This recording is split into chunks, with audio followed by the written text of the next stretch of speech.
आदाब, मैं हूं साहब और आप देख रहे हैं कहकर ही मानेंगे। पूछा जा रहा है कि आपने मास्क क्यों नहीं लगाया, लेकिन वो बगलें झांकते हैं। कभी ये कहते हैं कि मास्क लगाया था, अभी हटाया है। और ये सवाल शायद उन तमाम लोगों से पूछा जाना चाहिए जो मुल्क में किसी भी रियासत में हो, चाहे वो सियासी लोग हो या समाजी लोग हो या फ्रंट रनर लोग हों। चूंकि ये जिम्मेदारी सबकी है, अगर कोई एक भी लापरवाही बरतता है तो शायद इसका खामियाजा तमाम लोगों को भुगतना पड़ेगा। जी हां, मुल्क में 2021 में भी कोरोना ने पीछा नहीं छोड़ा है और कोरोना की दूसरी लहर भी मजीद ताकतवर होती नजर आ रही है। मुल्क भर में 36,000 के करीब एक दिन में मामले आए हैं और ये बहुत ज्यादा चौंकाने वाले हैं। 24 घंटों के अंदर 172 अफराद की कोरोना से मौत हो जाती है। जो मुल्क में एक्टिव केसेस की तादाद है वो 2.5 लाख से ज्यादा है। इससे साफ जाहिर है कि अभी भी गफलत जरा सी भी महंगी पड़ सकती है। लेकिन सवाल इस बात को लेकर भी है कि बिल्ली के गले में घंटी बांधेगा कौन? कौन ऐसा है जो ये करके दिखाए, ये कहकर बताए? क्योंकि आप अगर देखें अपने आसपास, अपने आम लोगों को देखें, खास लोगों को देखें, बाजारों में देखें या चुनावी भाषणों में देखें या इंतखाबी तशहीर में देखें, इंतखाबी रैलियों में देखें, क्या आपको नजर आता है कि लोग कोविड को लेकर प्रोटोकॉल का पूरा ख्याल रख रहे हैं? क्या लोग मास्क पहन रहे हैं? क्या सामाजिक दूरी का ख्याल रखा जा रहा है? आखिर नहीं तो फिर इसका नतीजा आने वाले दिनों में और क्या हो सकता है?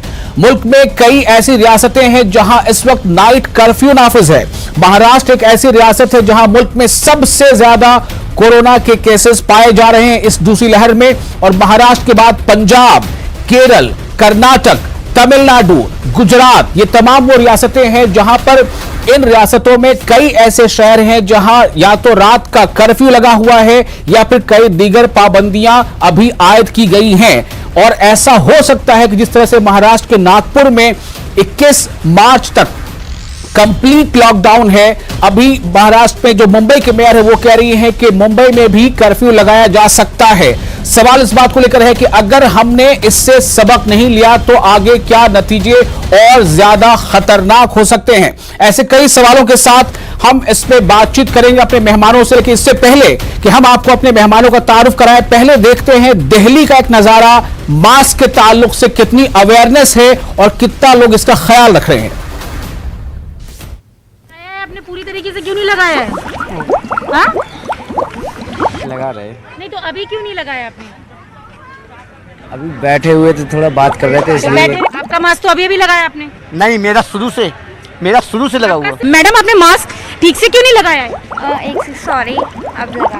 कोविड बहुत ज्यादा बढ़ रहा है ना, ऐसे में जिम्मेदारी बनती है सबकी। बिल्कुल मैडम, बनती है, लेकिन मास्क ना ऐसे था, अब उसको ऐसे कर दिए।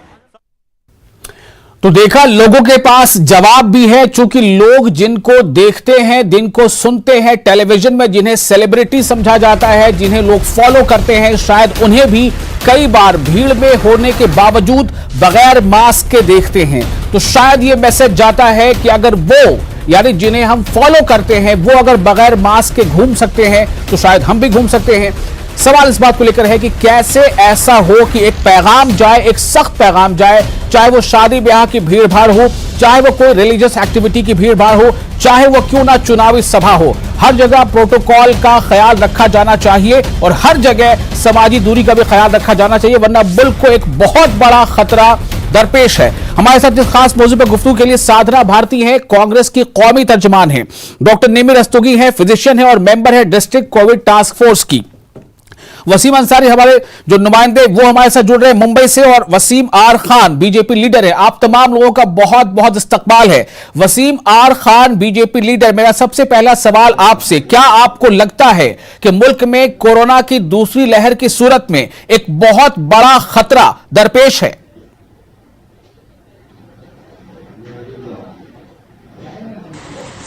जी, जैसा कि आपने कहा, इस कोरोना की महामारी से पूरी दुनिया परेशान है, पूरी दुनिया इससे जूझ रही है। लेकिन हमारे प्रधानमंत्री जी ने जिस तरह से आगे आकर, जिस तरह से उन्होंने लीडरशिप की, पूरे देश को जिस तरह से उन्होंने एक सूत्र में बांधे रखा, और कोरोना काल जब बहुत बड़े दौर से गुजर रहा था, उस टाइम पे भी वो उन्होंने आगे रहकर और सारी चीजों को कंट्रोल किया और लोगों हमारे देश की जो क्षमता है, देश की जो लीडरशिप है उसको। हेलो जी आप बोलिए, हम सुन रहे हैं।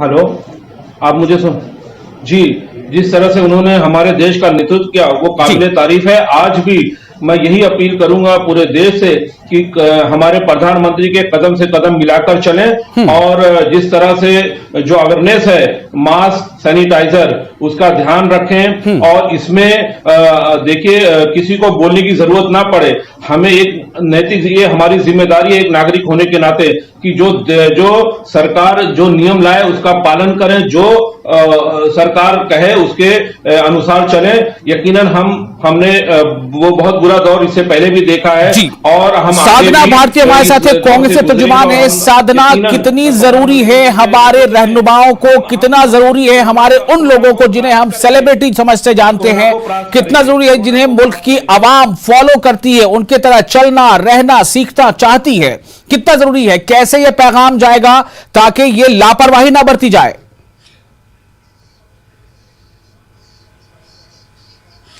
आदरणीय आजम जी, मैं कांग्रेस की राष्ट्रीय प्रवक्ता होने के नाते बहुत जिम्मेदारी से आपके चैनल के माध्यम से आवाम से एक अपील करती हूं कि सभी लोग एहतियात बरतें और कोरोना से निश्चिंत होकर हम ना बैठें, जैसी भी सरकारी गाइडलाइंस है उनका पालन करें। और दूसरी बात, मैं भाजपा के प्रवक्ता जो प्रतिनिधित्व कर रहे हैं उनको बड़ी शालीनता से सुन रही थी, उम्मीद है वो भी मुझे शालीनता से सुनेंगे। भाजपा के प्रवक्ता लगातार झासाराम बाबा का झूठ छाप चूरन बांटते हैं और वही हमने सुना कि आज की आप स्थिति देख लीजिए। मैं आपको बता देती हूँ आंकड़ों के साथ कि 47% इजाफा हुआ है कुछ राज्यों में और डेथ रेट 37% तक बढ़ गया है। 16 राज्यों के 70 जिलों में पिछले 15 दिनों में 150% बढ़ोतरी देखी गई है। 17 राज्यों के 55 जिलों में 100% का इजाफा हुआ है। अब आप आ जाइए, पिछली बार ये कह रहे थे कि अभी जब कोरोना का काल आया और उस समय लॉकडाउन में प्रधानमंत्री जी ने बड़े आगे बढ़कर बड़ी तारीफों के पुल बांध रहे थे, तो मैं तो यही कहूंगी कि बजवाकर थालियां मोदी जी उत्सव मनाते रहे। लॉकडाउन में करोड़ों प्रवासी मजदूर घरों को पैदल जाते रहे, होती रही मौतें, भूखी भटकती रही जनता और मोदी जी धारावाहिक चलाकर मौलाना साद कभी 20 लाख करोड़ का धारावाहिक चलाकर मन की बात सुनाते रहे। हमने हमेशा कहा कि मन की बात चलाने से काम नहीं चलेगा, हम सरकार के साथ इस महामारी में खड़े होने की जिम्मेदारी से हमेशा साथ निभाने का हमने काम किया। थालियां भी बजा ली, दिया बाती भी जला लिया, फूल भी बरसवा ली और हमने वो भी दौर देखा जब कोरोना वॉरियर्स पर भोपाल में किस तरीके से भाजपा की सरकार डंडे बरसा रही थी। तो अभी जरूरत है कि ये झासाराम बाबा का झूठ छाप चूरन ना बांटकर आरटीपीसीआर जो टेस्ट है उसको शीघ्रता से कैसे बढ़ाएं, कम से कम 12 महीने में किस तरह से उन्हें पूर्ण किया जाए। और हम पूछना चाहते हैं जिस रफ्तार से, भाई साहब चुप हो जाइए, पहले मुझे पूरा करने दीजिए, पूर्ण कर लेने दीजिए कृपया करके, मैं आपकी बात सुन रही थी। आप बता दें कि अभी आप जिस रफ्तार से आप चल रहे हैं उस रफ्तार से तो 12.5 साल लग जाएंगे 70% लोगों को वैक्सीन लगाने में और 100% लोगों को वैक्सीन लगाने में 18 साल लग जाएंगे। क्योंकि अभी तक जो आप आंकड़े गिनाते हैं ना, आंकड़ों में घुमाते हैं जो जनता को बेवकूफ बनाने के लिए, उस हिसाब से तो 0.35 लोगों का ही टीकाकरण पूरा हुआ है। इस जमाने में बढ़ क्या रहा है भाई? डीजल, पेट्रोल, सीएनजी, पीएनजी और मोदी जी की दाढ़ी, बेरोजगारी और महंगाई। और घट रहा है तो क्या? नौकरियां, भर्तियां, कोरोना वैक्सीन और साथ ही साथ लोगों का विश्वास घट रहा है इस सरकार से। तो इसीलिए इतने अहम में मत रहिए। आप जो वैक्सीन को एक्सपोर्ट कराने का काम कर रहे हैं, जिस पर आपको दिल्ली हाईकोर्ट की डिवीजन बेंच ने भी फटकार लगाई है, कम से कम डिवीजन बेंच की बात मानिए और एक्सपोर्ट ना कीजिए बाहर के देशों को। मैं इस पे थोड़ा रिएक्शन ले लूं, साधना जी, इस पे थोड़ा रिएक्शन ले लूं। वसीम आर खान साहब, छोटा सा आपका इस पे रिएक्शन चाहूंगा कि कोरोना वैक्सीन की जो वैक्सीनेशन की मुहिम है, प्रोसेस है, क्या इसमें मजीद तेजी नहीं लाई जा सकती? नीति और नियत पे सवाल उठाने वालों, एक बात सुन लो, पूरा विश्व मोदी जी की लीडरशिप से प्रभावित है। ग्लोबल अवार्ड उनको दिया जा रहा है। जिस तरह से मोदी जी ने विपरीत स्थितियों में इस देश का नेतृत्व किया, पूरी दुनिया उनसे प्रभावित हुई है। और आप मोदी जी को आप मोदी जी के ऊपर सवाल, मोदी जी की क्षमता पर सवाल उठा रहे हैं। दूसरी बात, जो आपने बोला मजदूर, यकीनन मजदूर रोड पर थे, मजदूर बिलख रहे थे, मजदूर रो रहे थे, लेकिन मैं आपको बता दूं, आपकी सहयोगी सरकार महाराष्ट्र में चल रही है, आपकी सहयोगी सरकार महाराष्ट्र में चल रही है। आप महाराष्ट्र में सरकार में बैठे हैं, आपने कसम खा के आए हैं। आप देखिए, ये देखिए इनकी विफलता पूरी तरह से दर्शा रही है। ये जिस तरह से इनको सुनना नहीं आता है, इनको सिर्फ इल्जाम लगाना आता है। अरे आप सुन भी लीजिए मैडम, आप सुनना भी आप सीखिए। हम झूठ नहीं सुनते, झांसाराम बाबा आप पहले सुन लीजिए।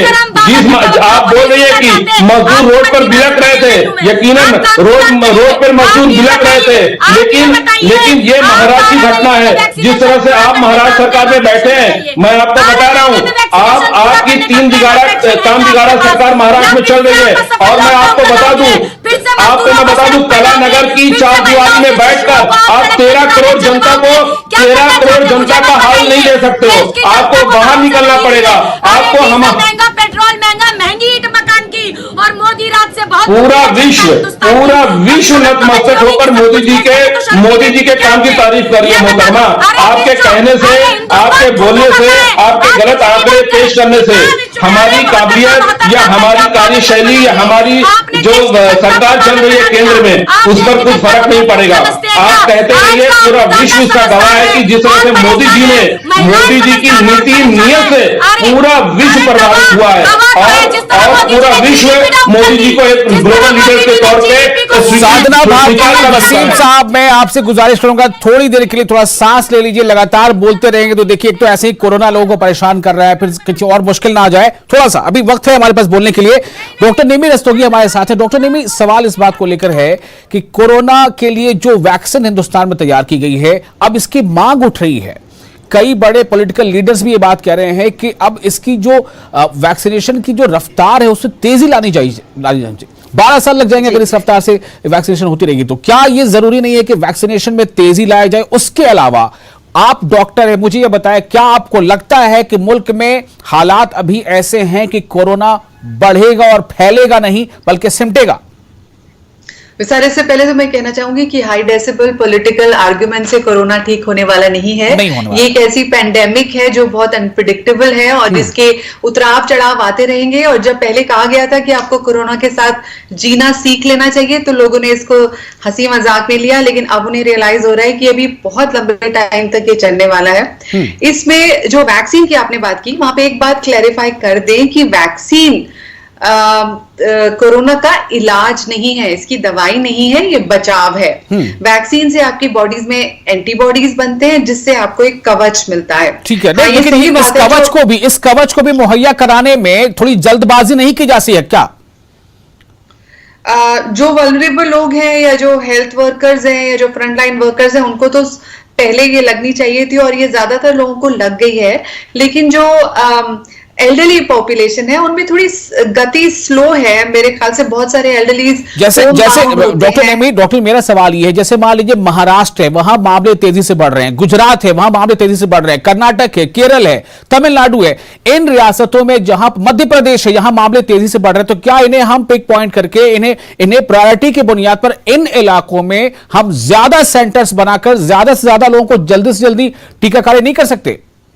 जी विशाल, मैं बता दूं, महाराष्ट्र में बहुत ज्यादा तेज गति है वैक्सीन देने की। आज ही बताया है, वहां पे रिकॉर्ड एक दिन में 2,70,000 वैक्सीन दी गई है, जो कि किसी भी स्टेट के लिए अचीव करना बहुत मुश्किल है। लेकिन वैक्सीन लगते ही आपकी केसेस कम नहीं हो जाएंगे। पहली डोज लगेगी, फिर दूसरी डोज लगेगी, फिर 2 हफ्ते के बाद आपका ऑप्टिमम लेवल ऑफ एंटीबॉडीज आएगा। उसके बाद भी कोविड अप्रोप्रिएट और क्या रास्ते बचते हैं डॉक्टर नेमी, ताकि ये जो अभी पिछले हफ्ते भर में 150 से ज्यादा फीसदी मामले बढ़ गए हैं कुछ जिलों में, ये कैसे इसको क्योर किया जा सकता है? देखिए, मेडिकल सर्किट में इसका अंदाजा पहले से था कि ये जो लार्ज गैदरिंग्स हो रही हैं, लापरवाही हो रही है, अभी फेस्टिवल्स आने वाले हैं, अब लोग घर वापस लौट रहे हैं, अब ये क्रिकेट मैचेस हो रहे हैं, ये 5 स्टेट में इलेक्शन चल रहे हैं डॉक्टर नेमी, इलेक्शन में क्या हालात है, तस्वीरों पे हम लोग देख पा रहे हैं। क्योंकि ये इस तरह की छुआछूत की बीमारी है कि जहां लोग इकट्ठे होंगे वो 1 से 10, 10 से 100 लोगों में फैलेगा। तो मुझे तो कोई हैरानी नहीं है, लेकिन हैरानी इस बात की है कि जो चीज लोगों को बार बार ठोक के बताई गई है कि मास्क पहनिए, सोशल डिस्टेंसिंग करिए, हाथ धोइए, बहुत क्लोज मत आइए, बेकार की बात में बाहर मत घूमिए, वो लोग भूल चुके हैं। यानी कि लोग भूल चुके। मैं आप सबको थोड़ा एक नजारा दिखाना चाहता हूं। अभी आपने दिल्ली का नजारा देखा, अकोला महाराष्ट्र का एक नजारा देखिए कि मास्क के ताल्लुक से लोग कितने अवेयर हैं या नहीं है, उनका रवैया कैसा है। थोड़ा सा एक नजारा दिखाता हूं, अकोला महाराष्ट्र। जी, क्या वजह थी आप मास्क निकाल कर नहीं अभी लगाया ना आपने? तो माल अभी बढ़ रहा था, हमारा करके लगा निकाला था। क्या वजह से सर? चश्मे पे ये धुआं आता है इसके लिए। अच्छा, लेकिन ये जो ग्राहक आ रहे हैं तो हो सकता है उनकी सेहत को खतरा है। कोई भी सवेरे से ब्रेक ही नहीं। अच्छा, ग्राहक नहीं है? ब्रेक ही नहीं बजा रहा, नहीं दे रहा था। इसके लिए क्या करना है? 2 बार पूछा, आवाज ही नहीं पहुंच रही थी। अच्छा, क्या बोलना हमको? लेकिन आपके पास मास्क तो है नहीं ना, आप तो मास्क रुमाल लगा देना। क्या रुमाल अभी लगा रहे हैं आप? तो लगाएंगे उससे। हम लोग कब से आपको ऑब्जर्व कर रहे हैं ना, रिलीज नहीं थी आप बगैर मास्क के यहाँ पर, बगैर मास्क के यहाँ कारोबार कर रहे थे। आपका नाम बताइए भाई। इधर आओ, मैगो वालों बंद करो। आपने अभी लगाया भाई, देखिए आप बहुत सवाल करते हैं भाव हमारे। सर ये बताइए, अभी आपने यहाँ पर लगाया मास्क? पानी पिए भैया। अच्छा, हम कब से आपको ऑब्जर्व कर रहे हैं, आपके पास मास्क नहीं था सर? नहीं पानी पिए, आज थोड़ी चूक रहा है। अच्छा, पानी पीने खोलना ही पड़ेगा ना पानी पीने। तो ये आपने देखा लोगों का मास्क को लेकर क्या रवैया है, क्या ट्रीटमेंट है। कोई मास्क लगा नहीं रहा, ज्यादातर लोग, मैं ये नहीं कहूंगा कि कोई नहीं लगा रहा, लेकिन जैसे हमारी टीम पहुंची है उसे देखकर फटाफट लोग या तो कोई रुमाल लगा लेता है, कोई मास्क जो है कहीं से ढूंढ के किसी से लगा लेता है। एक ये तो हालत है। वसीम हमारे साथ मौजूद है, मुंबई से हमारे नुमाइंदे। वसीम, मैं जानना चाहूंगा कि इस वक्त सूरत हाल क्या है। मेयर कह चुकी है कि मुंबई में भी कर्फ्यू लगना चाहिए नाइट का, और कहां कहां पर किस तरह से एफर्ट्स लगाए जा रहे हैं ताकि सिक्योर किया जा सके।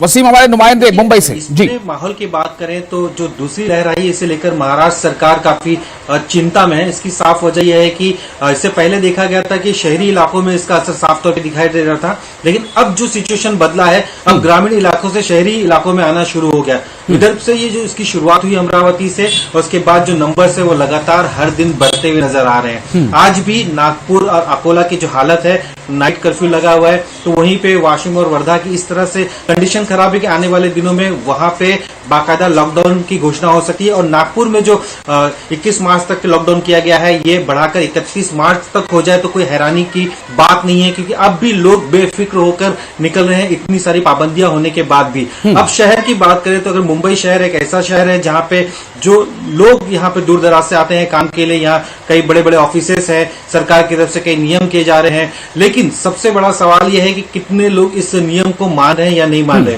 ऑफिसेस के लिए गाइडलाइंस जारी की गई है, रास्तों के लिए गाइडलाइन जारी की गई है, लेकिन कोई भी इसे फॉलो नहीं कर रहा है। हम आज की बात करें तो लगभग नागपुर के अंदर 3000 के करीब पेशेंट आए हैं, तो मुंबई में 2800 के करीब पहुंच चुके हैं और 8 लोगों की मौत हुई। तो ये जो आंकड़ा है दिन ब दिन बढ़ता हुआ नजर आ रहा है, बेफिक्री साफ तौर पे दिखाई दे रही है। बीएमसी की तरफ से दावे किए जा रहे हैं कि मार्शल्स लगाए गए हैं और लगातार वो कार्रवाई भी कर रहे हैं, हमने देखा जी। वैसे मैं आपके पास फिर से वापस आता हूं। साधना भारती, साधना, सवाल इस बात को लेकर है, जैसा अभी डॉक्टर निमिर असदुगई ने कहा कि एक दूसरे पर इल्जाम सिर्फ रखने से ये काम नहीं चल पाएगा। माना किसी से गलती हुई है, किसी से कम हुई है, किसी से ज्यादा, यहां से आगे क्या करना चाहिए साधना? देखिए, सबसे पहले तो मैं यही कहूंगी, जब आपने जैसा शुरुआत में आंकड़ों के साथ ये कहा कि जिनसे हमें उम्मीद होती है, सेलिब्रिटीज होते हैं, उन्हें भी जरूरी है कि वो एहतियात बरते, क्योंकि उन्हें बहुत सारे लोग फॉलो करते हैं।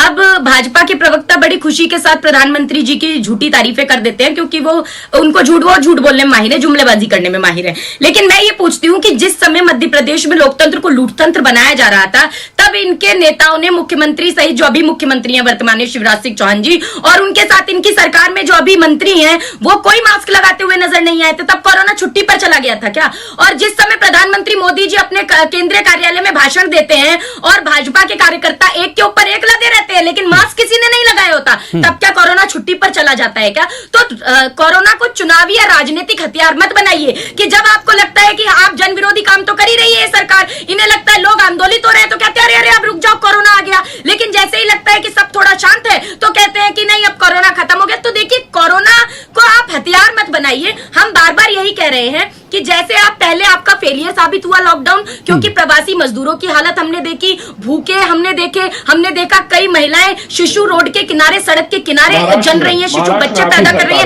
वो स्थिति हमें फिर ना देखनी पड़े, उसके लिए हम एहतियात बरतने का काम चाह रहे हैं कि हम ये बार बार कह रहे हैं कि अच्छा, अब ये देखिए बीच में ना बोले। और दूसरी बात, मैं आपके पास आ रहा हूँ, वसीम साहब आ रहा हूँ आपके पास, आपके पास एक फिजिशियन है, उन्होंने बताया कि महाराष्ट्र सबसे बड़ा ऐसा प्रदेश है जहां पर वैक्सीन तेजी से लगाई जा रही है। तो ये भी बात ध्यान रखें। और हम ये चाहते हैं कि आपने जो 0.35% ही बढ़ा पाए उसको तेजी से बढ़ाइए, हम साथ में खड़े हैं। लेकिन ये जुमलेबाजी जुमलेबाजी करना बंद कीजिए और मैं ये जुमलेबाजी करना बंद कीजिए। वसीम खान साहब मेरे पास बीजेपी लीडर है, आपसे जानना चाहता हूं, जो देखिए इल्जाम लगा देना या इस आधे घंटे के डिबेट में चिल्लाकर बोल देना, मुझे लगता है ये मसले का हल नहीं है। मैं आपसे जानना चाहता हूं क्या होना चाहिए, लोगों तक ये पैगाम कैसे जाए कि अभी बहुत ज्यादा अलर्ट होशियार रहने की जरूरत है।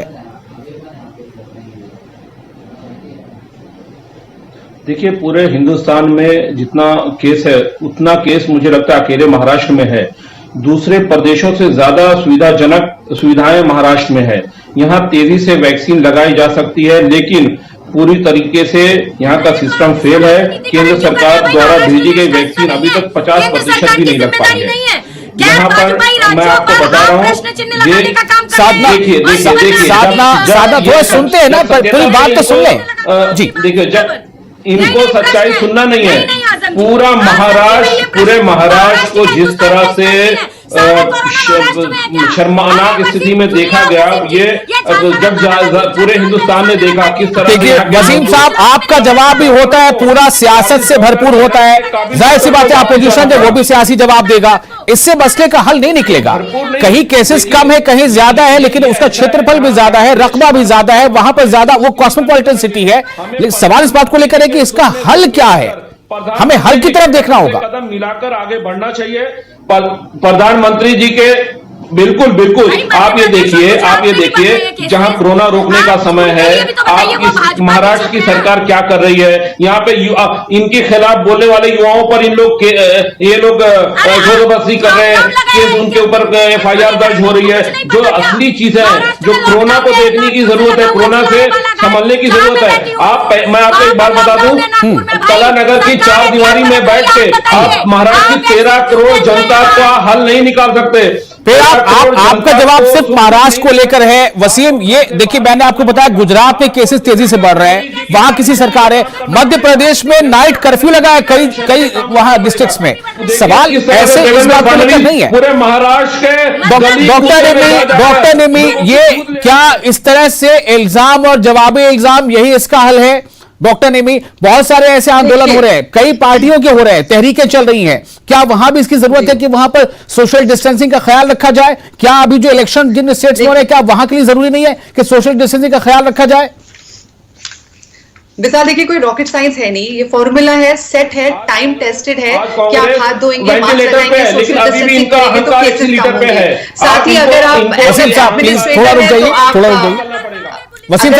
एडमिनिस्ट्रेटर है तो आप टेस्टिंग, ट्रैकिंग और ट्रेसिंग, कॉन्टैक्ट ट्रेसिंग और आइसोलेशन करेंगे तो केसेस कम होंगे। तो वो 5 फॉर्मूले जो है वो सरकारों को अपनाने हैं, और वो जो 4 जो गोल्डन रूल्स है वो और लोगों को अपनाने हैं। अब मैं एक नया पर्सपेक्टिव, एक नया नजरिया आपको देती हूँ। देखिए, जब कोरोना आया था तो हम डॉक्टर्स को पता नहीं था कि कौन सा इलाज, कौन सी दवाई इस पे काम होगी। हम लोगों ने सीखा दूसरे देशों से और एक्सपेरिमेंट करके सीखा कि भाई इसमें कोएगुलेशन होता है तो ये दवाई दीजिए, इन्फ्लेमेशन होती है तो ये दवाई दीजिए। उस चक्कर में हम लोगों ने वो स्ट्रैटेजी अपनाए और आज हमारे हम बहुत सारे मरीजों को बचा लेते हैं जो हम पहले नहीं बचाते थे। हम लोग वो सीख के उस पर अमल कर रहे हैं, लेकिन और लोगों को, कॉमन लोगों को जो सीख मिली है कि बहुत ज्यादा नजदीक किसी के नहीं जाना है, मास्क नाक से नीचे नहीं होना चाहिए, बहुत ज्यादा बिना बात के गैदरिंग नहीं करनी है, तो वो क्यों नहीं सीख के उस बात पर अमल करते? क्यों ही हम ही लोगों से उम्मीद की जाती है हम इलाज करें? हम भी कह सकते हैं कि हम थक गए हैं, 1 साल से हम लोग अपनी जान हथेली पे लगा के, ये बहुत जरूरी बात है। मैं नाजरीन को थोड़ा सा डॉक्टर नेमी आपको रोक कर बताना चाहूंगा। डॉक्टर नेमी जो है वो हमारे साथ जो भी बात कर रही है, मेंबर है डिस्ट्रिक्ट कोविड टास्क फोर्स की, और ये जो अपनी बातें रख रही है तजुर्बे की बुनियाद पर बातें रख रही है। बहुत जरूरी है कि कोई सामने वाला क्या कर रहा है नहीं कर रहा है, आप अपना ख्याल पहले रखना शुरू करें। डॉक्टर नेमी अपनी बात पूरी कीजिए।